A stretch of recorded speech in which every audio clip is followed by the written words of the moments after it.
অনেক কষ্ট কইরা এই যে সিম গাছের মানে একটা ঝাপ বানাইছিলাম, ঝাপ না কি কয় চাক বা যেটা হোক, ওটা বানাইছিলাম। সিম অনেক পাতা ছড়াইছে, কিন্তু সিম আর ধরে নাই, প্রতিটা পাতা পোকে খেয়ে ফেলেছে। তো মনে দুঃখ, অনেক পরিশ্রম করার পরও এই গাছের সিম খেতে পারবো না, নষ্ট হয়ে গেছে। প্রতিটা মানে পাতা পোকে খাওয়ার জন্য মানে কিছু মেডিসিন আইন না দেওয়া দরকার ছিল, তাহলে কিন্তু সিম ধরতো। অনেক ব্যস্ততার কারণে জিনিসগুলা দিতে পারি না, এই জন্য এই গাছের আর সিম খাওয়া হবে না।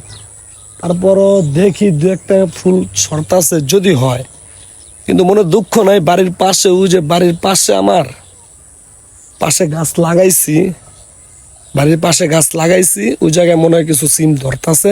তো অবশ্যই ওটার একটা ভিডিও দিব, অনেক রোপণ করে খাওয়ার চেষ্টা করবেন, আর আমার জন্য দোয়া করবেন আমি যেন সবসময় আল্লাহর টাটকা জিনিস খাইতে পারি।